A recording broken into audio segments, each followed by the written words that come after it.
हमारा जो पिछला वीडियो था उसमें हमने मेनली जाना कि क्या कारण रहे जिससे रिवोल्ट ऑफ 1857 की शुरुआत हुई। अब कौन से ऐसे इमीडिएट कारण रहे, मतलब जिसकी वजह से एकदम से शुरू हो गया रिवोल्ट, वो क्या कारण रहे उसको देखते हैं। वो तो थे मिलिट्री कारण, जो एक होता है ना कि काफी समय से आप चीजों से त्रस्त हो जाते हैं तब आप बगावत की सोचते हैं। कुछ कारण ऐसे होते हैं जो आपको सडन स्पार्क देते हैं और आप भड़क जाते हैं। वो जो कारण रहे वो देखते हैं। सबसे पहला था फैट ग्रीस्ड कार्ट्रिज। जो भारतीय सिपाही थे, सोल्जर्स थे, उनको ऑर्डर दिया गया कि आपको चर्बी से जो बनी हुई या चर्बी लगी हुई कार्ट्रिजेस हैं उनका इस्तेमाल करना होगा। और ये पहला स्पार्क था रिवोल्ट का। इंडियन सोल्जर्स को नई एनफील्ड राइफल्स दी गई, जो पहले वो ब्राउन बेस राइफल्स यूज करते थे ऐसी वाली, उसकी जगह ऐसी राइफल्स अब उनको दी गई कि आप इसका इस्तेमाल करेंगे। ये जो ब्राउन बेस राइफल्स थी नई वाली और एनफील्ड राइफल, इनको इंट्रोड्यूस किया ब्रिटिश ने आर्मी के अंदर, जिसमें एक स्पेशल तरीके की कार्ट्रिज की जरूरत होती थी जिसके ऊपर एक ग्रीस्ड पेपर कवर लगा होता था। ये जो पेपर था, इसे पहले आपको जो कार्ट्रिज है उसको राइफल में लोड करने से पहले मुंह से इस पेपर को फाड़ना होता था या उस कैप को हटाना होता था। अब ये जो ग्रीस यूज किया गया था पेपर्स के अंदर, ये बीफ और पिग फैट का बना था। हिंदूज और मुस्लिम्स के लिए मीट को छूना अगेंस्ट था उनके रिलीजन के। इससे क्या हुआ, जो दोनों ही हिंदू और मुस्लिम सोल्जर्स थे वो भड़क गए और उन्हें ऐसा लगा जैसे उनका जो धर्म है वो अब ताक पे रख दिया गया, मतलब कहीं धर्म की बात आ गई थी। अब जो वेस्टर्न हिस्टोरियन है और राइटर है सर जॉन, वो लिखते हैं कि कोई इसमें शक नहीं था कि काऊ और पिग का जो फैट है उसका इस्तेमाल किया गया था कार्ट्रिज की कैप को बनाने में, और यही जो है एक चिंगारी के तौर पे जिसने काम किया और रिवोल्ट जो है वो शुरू हो गया। बिगनिंग ऑफ प्रोग्रेस कैसे हुई 1857 रिवोल्ट की? कुछ स्कॉलर्स के अनुसार ये जो रिवोल्ट था 1857 का, ये प्री प्लान था और एक ऑर्गेनाइज तरीके से करने की घोषणा की गई थी। अलग अलग लीडर्स अलग अलग हिस्सों में कंट्री के, चाहे रिलीजियस लीडर्स हों, फार्मर्स हों, पहले के रूलर्स हों, कारीगर हों, सिपाही हों, सिविलियंस हों, सबने जो है हिस्सा लेना था 1857 के रिवोल्ट में। जो रिवोल्ट था इसकी न्यूज को स्प्रेड करने के लिए उन्होंने पैम्फलेट्स, लोटस या और फूलों का इस्तेमाल किया। उन्होंने रिलीजियस प्लेसेस और फेस्टिवल्स का इस्तेमाल किया। 31 मई 1857 को डिसाइड किया गया कि ये जो म्यूटनी है ये थ्रू आउट कंट्री शुरू करी जाएगी। पर क्या हुआ, ये उससे जो फिक्स किया गया था डे उससे पहले शुरू हो गई। सबसे पहला इंसिडेंट हुआ बैरकपुर आर्मी कैंप बंगाल में। जो सोल्जर्स थे 19 बटालियन के, उन्होंने फैट से लगी हुई जो कार्ट्रिजेस थी ग्रीस्ड, उनको इस्तेमाल करने से मना कर दिया। तो ऑफिसर ने ऑर्डर किया कि इनकी जो बटालियन है इसको भंग कर दिया जाए और सबको सेवा से हटा दिया जाए। ये बात है 29 मार्च 1857 संडे की। उसी समय मंगल पांडे नाम के जो सिपाही हैं वो भरी हुई सोल्जर जो राइफल थी उसको लेकर आगे आ गए। ये 34 बटालियन से थे। तो जो सार्जेंट मेजर ह्यूज थे उन्होंने जो है मंगल पांडे को अरेस्ट करने का ऑर्डर दिया। मंगल पांडे ने उन पर गोली चला दिया, उन्हें एकदम से मार दिया। एक और लेफ्टिनेंट थे बैग या बेग, वो जो है आगे आए, उनको भी मंगल पांडे ने मार दिया। इसके बाद मंगल पांडे को अरेस्ट कर लिया गया 8 अप्रैल 1857 को और उनको फांसी की सजा दे दी गई। तो ये जो है रिवोल्ट ऑफ 1857 के पहले शहीद कहलाए।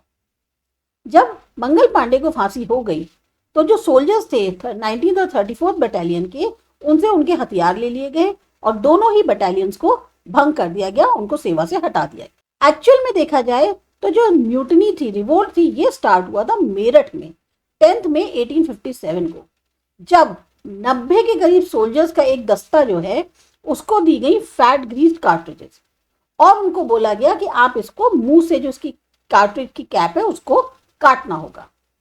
तो 90 में से 85 सोल्जर्स थे जो थे, उन्होंने कार्ट्रिज को छूने से मना कर दिया। उनको कोर्ट मार्शल कर दिया गया और 10 साल की कैद दे दी गई। उनकी जो यूनिफॉर्म होती है, वर्दी होती है, वो उनसे ले ली गई परेड ग्राउंड में और उनको चेन्स में बांधकर जेल में डाल दिया। तो जो बचे हुए सोल्जर्स थे जो काफी ज्यादा गुस्से में थे, उन्होंने बगावत कर दी और अपने जो 85 जेल में बंद सिपाही थे उनको छुड़ा लिया। इसके साथ साथ उन्होंने औरों को भी छुड़ा लिया। बहुत सारे ब्रिटिश ऑफिसर्स मार दिए गए। वहां से जो रिबल सोल्जर्स थे ये दिल्ली की तरफ मार्च करके आए और दिल्ली पे कब्जा कर लिया और अपने जो बादशाह थे बहादुर शाह जफर टू, उनको जो है इंडिया का एम्परर घोषित कर दिया। अब दिल्ली जो है वो केंद्र बन गई बगावत का। पहले पुरानी जो कैपिटल थी इंडिया की, अब वो पूरी तरीके से फ्री थी ब्रिटिश रूल से मई 1857 में। और एम्परर जो बहादुर शाह थे वो अब रियल एम्परर जो है इंडिया के, उनको उससे जाने लग गए। फ्लैग जो बहादुर शाह का था वो भी जो है अब बगावत का एक तरह से झंडा बन गया था। जिस समय नॉर्थ इंडिया में रिवोल्ट हुआ तो जो मेन सेंटर्स थे वो थे कानपुर, लखनऊ, झांसी, पटना, जगदीशपुर और बरेली। नाना साहब पेशवा जो है वो लीडर थे कानपुर रिवोल्ट के। बेगम हजरत महल, इन्होंने बहुत ही चालाकी से इंस्पायर किया जो सिविल रेबेलियंस होते हैं उनको। क्वीन ऑफ झांसी लक्ष्मीबाई और बाकी और जो फीमेल सोल्जर्स थे उन्होंने बहुत बहादुरी से लड़ाई लड़ी, कम से कम 15 दिनों तक ब्रिटिश आर्मी के अगेंस्ट। उन्होंने ब्रिटिशर्स के अगेंस्ट कालपी, ग्वालियर और बाकी और जगहों पे भी बहुत बहादुरी से लड़ाई लड़ी। कुंवर सिंह थे जगदीशपुर के, उन्होंने 82 ईयर्स की एज में बगावत को लीड किया और ब्रिटिशर्स के खिलाफ विद्रोह किया, स्ट्रगल किया। बहादुर खान मेन लीडर माने गए बरेली में। नॉर्थ इंडिया में बनारस, इलाहाबाद, फैजाबाद, आगरा, ये मेन सेंटर्स रहे रिवोल्ट ऑफ 1857 के। राजस्थान में निमरा, नसीराबाद, आबू, ये मेन सेंटर्स थे। इसी तरह से मध्य प्रदेश में ग्वालियर, झांसी, इंदौर, महाव, मंदसौर और धार जो इंपॉर्टेंट सेंटर्स माने गए। गुजरात में अहमदाबाद, गोधरा, पाटन, खेरलू, खेड़ा, द्वारका, ओखा, बीजापुर और सबरकांठा। महाराष्ट्र में सतारा, कोल्हापुर, बेलगाम, जोरापुरा, सावनवाड़ी और नारगंड, ये सब जो हैं आपको अलग अलग स्टेट्स में जो जो मेन इंपॉर्टेंट सेंटर्स रहे म्यूटिनी के, उनके बारे में बताया गया है। आपको ये थोड़ा सा याद रखने होंगे ताकि एमसीक्यूज में आपको आसानी रहे। यहाँ पर जो एक खास बात नोट करने की है वो ये है कि 1857 के रिवोल्ट में गरबादास मुखी, जोधा मनेक, मुलू मनेक और मगन बुक्कान वैष्णव, ये मेन लीडर्स रहे गुजरात के। ट्राइबल्स जो पंडारवाड़ा के थे, सबरकांठा के, उन्होंने बहुत ही बहादुरी से ब्रिटिशर्स के खिलाफ लड़ाई लड़ी। तो शॉर्ट में कहें, सारे लोग अलग अलग रिलीजन, कास्ट, लैंग्वेजेस के सबने एक्टिवली हिस्सा लिया रिवोल्ट ऑफ 1857 में। अब यहाँ देखिए आपको जो मेजर प्लेसेस रही रिवॉल्यूशन की 1857 में वो दिखाई गई हैं। एक तरह से इन्होंने सारे स्टेट्स को एक बार में पूरे मैप पे दिखा दिया है। तो ऊपर जो है आपको पूरा इंडिया का जो रेवोल्यूशन के सेंटर्स रहे स्टेट्स में उनके बारे में दिखाया है। वहीं नीचे आप देखेंगे तो गुजरात में मेन जो सेंटर्स रहे रेवोल्यूशन के 1857 के दौरान, उनके बारे में आपको पूरा दिखाया गया है। अब कॉजेज क्या रहे, रिवोल्ट जो था वो फेल क्यों हो गया। जो रिवोल्ट था 1857 का, जो ब्रिटिश को बाहर निकालने के लिए था, वो फेल हो गया। बहुत सारे कारण हैं जो इसके फेलियर के लिए जिम्मेदार थे। सबसे पहला है कि कोई भी इफेक्टिव सेंट्रल लीडरशिप नहीं थी। मेन रीजन जो फेलियर का रहा वो ये था कि सेंट्रल लीडरशिप कोई थी नहीं। जो एक डिसिप्लिन होना चाहिए बगावतियों के बीच में, वो बहुत कमजोर था। सोल्जर्स अपनी मर्जी के अकॉर्डिंग बिहेव कर रहे थे। अब दिल्ली, कानपुर, इलाहाबाद, झांसी, जहां भी ये सिपाही थे, उन्होंने अपने जो लीडर्स थे उनके जो भी ऑर्डर्स थे उनको निगलेक्ट कर रहे थे और इररिस्पॉन्सिबली बिहेव कर रहे थे। तो इसका क्या हुआ, लोगों के दिमाग पर उल्टा असर पड़ा और हर जगह कंफ्यूजन क्रिएट हो गया। इनका मेन रोल रहा फेलियर में म्यूटिनी के। कुछ राजा, जमींदार, इन्होंने इंस्ट्रक्शंस नहीं माने पूरी तरह से जो दिए जा रहे थे। जो तात्या तोपे, लक्ष्मीबाई जो हैं, इन लोगों को दे रहे थे इंस्ट्रक्शंस, इनको फॉलो ही नहीं कर रहे थे ढंग से। लक्ष्मीबाई एक्सपर्ट लीडर थी, पर क्योंकि वो वुमेन थी तो उनके जो सजेशंस थे उनको वो आगे करते ही नहीं थे, फॉलो ही नहीं करते थे। तात्या तोपे जो थे उनको भी लीडर के तौर पे नहीं एक्सेप्ट कर रहे थे। तो इस वजह से जो है एक ये कारण रहा कि रिवोल्ट फेल हो गया। दूसरा था लिमिटेड अपराइजिंग। कहने को रिवोल्ट जो है वो पूरे कंट्री में लगभग फैल रहा था, अच्छे बड़े एरिया में फैल चुका था, पर एक बहुत बड़ा हिस्सा तब भी अनअफेक्टेड रहा। अब पंजाब, सिंध, राजस्थान, कश्मीर, ईस्ट बंगाल, ज्यादातर जो सदर्न प्रोविंसेस थी उन्होंने इनमें हिस्सा ही नहीं लिया। तो एक तरह से आप देखा जाए तो नॉर्दर्न पार्ट में ही सारा हुआ ये। किंग और प्रिंस जो है वो ब्रिटिश के साथ थे। ज्यादातर जो किंग्स थे वो रिवोल्ट में थे ही नहीं। जो निजाम थे हैदराबाद के, राजा थे कश्मीर, गुलाब सिंह किंग थे पटियाला के, नाभा सिंध के, होलकर्स जो इंदौर के थे, सिंधिया थे ग्वालियर के, गायकवाड़ बड़ौदा के, Nawab of Bhopal, king of टीकागढ़, टेहरी, इन सब ने जो है ब्रिटिश का साथ दिया म्यूटनी में। जो सिख और गोरखास थे उन्होंने भी एक तरह से ब्रिटिश का साथ दिया ताकि म्यूटनी को दबाया जा सके, और उन्होंने लड़ाई भी ब्रिटिश के फेवर में ही लड़ी। जो बगावत लोग कर रहे थे उनकी कमियां या कमजोरियां क्या थी? पहली बात तो ये अनऑर्गेनाइज्ड कोशिश थी। अगर ब्रिटिश की ऑर्गेनाइजेशन से कंपेयर करें, वो बहुत ऑर्गेनाइज थे, ये बिल्कुल अनऑर्गेनाइज थे। सिर्फ जो रानी लक्ष्मीबाई थी और तात्या टोपे थे उनको छोड़ दें तो कहीं पर भी कोई इफेक्टिव लीडरशिप थी ही नहीं। दूसरी तरफ ब्रिटिश की बहुत ही इफेक्टिव और एक्सपीरियंस लीडरशिप थी, लॉरेंस ब्रदर्स की, हैवलॉक, नील, निकोलसन, एडवर्ड, ह्यूरोज और कैम्पबेल की। इन लोगों ने पूरी तरह से अपना कंट्रीब्यूशन दिया म्यूटनी को दबाने के लिए। ब्रिटिश आर्मी ज्यादा पावरफुल थी, आर्टिलरी, इन्फेंट्री, इन सब के मामले में, बजाय रेबेलियन ग्रुप के। इनकी नेवल विंग बहुत स्ट्रांग थी, शिप वगैरह बहुत स्ट्रांग थे। रेबल्स जो हैं इन सब फैसिलिटीज से बहुत पीछे थे। अब ब्रिटिश की नेवी जो है उसको लगातार सप्लाई मिल रही थी सोल्जर्स की, बाकी मटेरियल की, इंग्लैंड और ईरान से। रेलवे और टेलीग्राफ सिस्टम बहुत यूजफुल साबित हुआ ब्रिटिश के लिए सोल्जर्स को, मटेरियल को ट्रांसपोर्ट करने में। तो एक तरह से ये विक्ट्री जो थी ये प्लान्ड सिस्टम की हुई बजाय अनप्लान्ड सिस्टम। मतलब जो हमारे यहाँ रिवोल्ट किया गया वो अनप्लान्ड था, पर जीत ब्रिटिश की क्यों हुई? क्योंकि उन्होंने जो इसको दबाया वो बहुत ही प्लान तरीके से किया। अब जो मॉडर्न एजुकेटेड इंडियंस थे उन्होंने रिवोल्ट का सपोर्ट ही नहीं किया।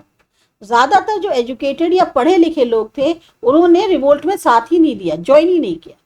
इसके कारण जो म्यूटनी है वो पुराने जो एज ओल्ड कस्टम्स थे उससे ऊपर ही नहीं उठ पाई। जो पढ़े लिखे थे उनको ये लग रहा था ब्रिटिशर्स जो है वो साइन है मॉडर्न एज का, तो वो बिल्कुल न्यूट्रली एक्ट कर रहे थे, ना तुम्हारी तरफ ना उनकी तरफ। इसी तरीके से एक और कारण था लैक ऑफ गोल और पैट्रियोटिज्म। ना तो कोई प्रॉपर गोल था और ना ही राष्ट्रीयवाद की भावना थी। रेबल्स चाहते थे कि बस दोबारा से मुगल एम्पायर जो है वो रीस्टैब्लिश हो जाए, पर सिख और जो पढ़े लिखे लोग थे वो इसके खिलाफ थे और नहीं चाहते थे कि जो पुरानी एक मुगलों की मिडिवल डिक्टेटरशिप चली आ रही थी वो दोबारा से एस्टैब्लिश हो। फिर दूसरा एक और बड़ा कारण था कि जो रिवोल्ट की डेट फिक्स की गई उससे पहले ही हो गया। 31 मई 1857 डेट फिक्स करी गई थी बगावत करने की, पर एक्सीडेंटली शुरू कब हो गई? 29 मार्च 1857 को। तो इस वजह से भी रिवोल्ट जो है वो सक्सेसफुल नहीं हुआ जैसा सोचा गया था। जो मिस्टर मेल्सन हैं उन्होंने कहा कि अगर म्यूटिनी जो है फिक्स डेट पे स्टार्ट हो जाती पूरी इंडिया में तो जो रूल था ईस्ट इंडिया कंपनी का वो उसी समय खत्म हो गया होता। फॉर्मेट क्या था म्यूटिनी का 1857 की, और उसको लेकर अलग अलग राय जो थी, बहुत सारी कंट्रोवर्सी रही है फॉर्मेट को लेकर। चार्ल्स ट्रैक ने अपनी book notes on the revolt in the north west province of India में लिखा है, जो कि पब्लिश हुई थी 1858 में, कि ये जो म्यूटिनी थी ये सिर्फ म्यूटिनी सोल्जर्स की थी और कुछ हिस्सों में कंट्री के इसने जो एक पब्लिक रिवोल्ट की शक्ल ले ली थी। बहुत सारे इंडियन राइटर्स जैसे किशोर चंद्र मित्रा, शंभू चंद्र मुखोपाध्याय, हरीश चंद्र मुखर्जी, सर सईद अहमद खान, इन सब ने भी ये कहा कि रिवोल्ट जो है ये सिर्फ रिवोल्ट सोल्जर्स का था। Sir John Lawrence Marshman, sir John Seeley ये सब मानते हैं ये भी कि ये रिवोल्ट सोल्जर्स का था, पर जो डिप्लोमैट्स थे इंग्लैंड के डिजरेल और जज मैकार्थी उन्होंने माना कि ये रिवोल्ट जो है एक पॉलिटिकल और रिलीजियस रिवोल्ट था ब्रिटिश रूल के अगेंस्ट। डॉक्टर आरसी मजूमदार ने समराइज करने की कोशिश करी कि ये जो रिवोल्ट है ये सिर्फ सोल्जर्स का ही भी रिवोल्ट था। ज्यादातर हिस्टोरियंस, राइटर्स, पॉलिटिकल लीडर्स उन जैसे कि विनायक दामोदर सावरकर, पट्टा भाई सीतारमैया, अशोक मेहता, डॉक्टर राजेंद्र प्रसाद, जवाहरलाल नेहरू, सब ने रिवोल्ट को बताया कि ये जो है रिवोल्ट जो है फर्स्ट वॉर था इंडिपेंडेंस का। अपनी एक बुक में the great rebellion Ashok Mehta ने कोशिश करी है प्रूव करने की कि ये म्यूटनी जो है पूरी नेशन वाइड थी, पर ज्यादातर जो हिस्टोरियंस हैं, इंडियन थिंकर्स हैं, पॉलिटिकल एक्सपर्ट्स हैं, उनको भी जो है नेशन वाइड रेबिलियन लगाई। डॉक्टर एस एन सेन ने अपनी बुक 1857 में जो है लिखा है कि जो म्यूटनी स्टार्ट हुई थी एक धार्मिक युद्ध के तौर पर स्टार्ट हुई थी और फिर बाद में आगे चल के ये इंडिपेंडेंस का वॉर बन गई। जो first president of India doctor Rajendra Prasad थे, उन्होंने कहा यह नहीं कहा जा सकता कि ये खाली सोल्जर्स की ही म्यूटनी थी, बल्कि ये लोगों की भी म्यूटनी थी। पंडित जवाहरलाल नेहरू ने जो है डिस्क्राइब किया रिवोल्ट ऑफ जो लोगों का था वो फॉरेन रूलर्स के खिलाफ था। ऐसे ही डॉक्टर राधाकृष्णन के अकॉर्डिंग बहुत सारी कमियां रही म्यूटनी में और लीडरशिप में, लेकिन जो बहादुरी दिखाई गई, जो सैक्रिफाइस दिया गया, वो इंस्पिरेशन थी फ्यूचर रेबेलियंस के लिए। जब इंडियंस को एहसास हुआ कि ब्रिटिश ने जो है अपना रूल इंडिया में जमा लिया है, तो उन्होंने फिर ब्रिटिश के खिलाफ हथियार उठा लिए। तो इसको जो है म्यूटनी के तौर पे नहीं डिस्क्राइब कर सकते, बल्कि एक कोशिश के तौर पे कह सकते हैं कि हमें अपनी आज़ादी वापस चाहिए। ये खाली सिपाहियों की ही रिवोल्ट नहीं थी, बगावत नहीं थी। कुछ राइटर्स समराइज करते हैं कि ये सिर्फ सोल्जर्स ने बगावत करी थी, पर उन्हीं की बगावत कहा जाए तो ये बात सही नहीं होगी। सारे सेंटर्स में जो सोल्जर्स थे उन्होंने इसको शुरू कर दिया था। बाद में जो रेबल लीडर्स थे, जैसे मुगल बादशाह बहादुर शाह जफर, नाना साहेब, रानी लक्ष्मीबाई, हजरत महल, जीनत महल, सब ने जो है रिवोल्ट को ज्वाइन किया। लोकल पब्लिक भी हिस्सा ले रही थी एक्टिवली, अलग अलग हिस्सों में कंट्री के, जैसे लखनऊ, बरेली, जगदीशपुर, पाटन, गोधरा। इस टाइम पे स्ट्रॉन्ग यूनिटी देखने को मिल रही थी हिंदूज और मुस्लिम्स के बीच में। तो ये भी नहीं कह सकते कि ये म्यूटनी सिर्फ और सिर्फ सोल्जर्स की थी। फिर आता है ग्रेट अपराइजिंग। जो सिपाहियों की म्यूटनी थी उसको मान सकते हैं कि ये रिवोल्ट से ज्यादा थी और फ्रीडम मूवमेंट से कम थी। पहली मेजर अपराइजिंग थी ब्रिटिश के अगेंस्ट, और इसको शुरुआत जो है उसका मतलब कहते हैं ना, क्रेडिट देना वो सिपाहियों को जाता है। जो आइडिया था पैट्रियोटिज्म का, देशभक्ति का, उसने पूरी शक्ल नहीं ली इस टाइम पर सिपाहियों को समझ में आ गया था कि ब्रिटिश के हाथों उनका किस तरीके से एक अपमान हो रहा है। जो ब्रिटिश मास्टर्स हैं वो कैसे उनके ऊपर अपना एक गुस्सा दिखाते हैं, अपनी एक घमंड दिखाते हैं और उनके प्रति जो एक अमानवीय व्यवहार कर रहे हैं, ये इस बात का एहसास जो सोल्जर्स थे उनको हो गया था। इसीलिए इस रिगार्ड में देखा जाए तो ये रिवोल्ट माना जा सकता है first war of independence British empire के अगेंस्ट, जो कि फ्यूचर के फ्रीडम फाइटर्स को इंस्पायर करता है। अब देखते हैं नतीजा क्या हुआ रिवोल्ट ऑफ 1857 रिवोल्ट का। बहुत सारी इसको भी लेकर राय हैं अलग अलग हिस्टोरियंस के बीच में, पर इसका असर लोगों पे जो है, जो भविष्य में जो लोग थे उनके ऊपर बहुत पड़ा। सबसे पहले तो एंड हुआ ईस्ट इंडिया कंपनी रूल का। म्यूटनी के बाद कंपनी रूल जो है उसको रिप्लेस कर दिया गया ब्रिटिश क्राउन से। इसी के कारण ब्रिटिश बहुत सारे चेंजेस लेके आए अपनी पॉलिसीज में, चाहे वो politics, administration, army, religion, economy, society से संबंधित हो। क्वीन विक्टोरिया के डिक्लेरेशन के बाद नवंबर 1958 में जो भी बदलाव थे वो दिखने लग गए या दिखा दिए गए, बता दिए गए। अब जैसे एडमिनिस्ट्रेटिव चेंजेस क्या थे, गवर्नमेंट पॉलिसीज बदल दी गई रिवोल्ट ऑफ 1857 के बाद। 1861 में एक लॉ जो है वो पास करी गई इंडियन असेंबली के लिए। इसके अकॉर्डिंग नई असेंबली में इंडियंस को भी जगह दी गई पहली बार। इस तरह से गवर्नमेंट जो है वो कॉन्स्टिट्यूशनल बनने लग गई बजाय डिक्टेटोरियल के। प्रिंसली स्टेट्स के प्रति पॉलिसीज में बदलाव आया। जो डॉक्ट्रिन ऑफ लैप्स पॉलिसी थी वो ब्रिटिश ने खत्म कर दी म्यूटनी के कारण। फिर एश्योरेंस दी गई किंग्स को कि उनके अधिकार उनके पास रहेंगे, उनकी जो एक रिस्पेक्ट है, उनके जो एंसेस्टर्स पुरखों की जो अधिकार हैं वो, और राइट टू अडॉप्ट सन्स, ये सब जो है वो कर सकते हैं। तो अब जो किंग थे किंगडम्स के, वो भी ब्रिटिश के लिए फेथफुल हो गए। इक्वल अपॉर्चुनिटी जॉब्स में ब्रिटिश गवर्नमेंट ने स्टार्ट कर दिया इंडियंस को अपॉइंट करना हायर पोस्ट पे उनकी क्वालिफिकेशन के अकॉर्डिंग। आर्मी में चेंज किया गया। म्यूटनी के बाद ब्रिटिश ने जो है अपनी आर्मी को दोबारा से रिस्ट्रक्चर किया। अब ज्यादा ब्रिटिश सोल्जर्स जो हैं वो अपॉइंट किए और नंबर ऑफ इंडियन सोल्जर्स कम कर दिए। ब्रिटिशर्स ने जो है सिख, गोरखा, पठान और राजपूताना रेजिमेंट्स बनाई। इंडियन सोल्जर्स को जो है सब निहत्ते थे, अनाम थे, और सबको जो है उनकी जो नेटिव प्लेसेस थी उनसे बहुत दूर पोस्टिंग दी गई। इकोनॉमिक पॉलिसी में क्या चेंजेस किए गए? इकोनॉमिक पॉलिसी में बदलाव किया गया म्यूटनी के बाद। कुछ इंडस्ट्रीज थी इंडियंस, जैसे आयरन या क्लॉथ की, उनको प्रमोट किया गया। ब्रिटिश की जो इकोनॉमिक पॉलिसी थी वो इस तरह से बनाई गई थी बेनिफिट ब्रिटिश को मिले इंडिया की कीमत पर या इंडियंस की कीमत पर। तब भी आयरन और क्लॉथ इंडस्ट्रीज को इंपॉर्टेंस दी गई। जो कारीगर थे, पब्लिक थी, उनकी जो एक शोषण था वो बढ़ गया था। रोड्स, रेलवे और टेलीकम्युनिकेशंस, इनको डेवलप किया गया ताकि ब्रिटिश को फायदा हो। फिर आती है सोशल पॉलिसी। इन्होंने लागू करी पॉलिसी डिवाइड एंड रूल की और लगातार कम्युनलिज्म को बढ़ावा देते रहे म्यूटनी के बाद इंडिया में। सोशल लेवल पे गवर्नमेंट जो है वो एक कंजर्वेटिव पॉलिसी जो है उसकी शुरुआत करी बजाय डेवलपमेंट पॉलिसी के, ताकि जो प्रोग्रेसिव फोर्सेस हैं उनको रोका जा सके। वो उन्होंने नहीं किया, उन्होंने कंजर्वेटिव पॉलिसी उसकी शुरुआत करी।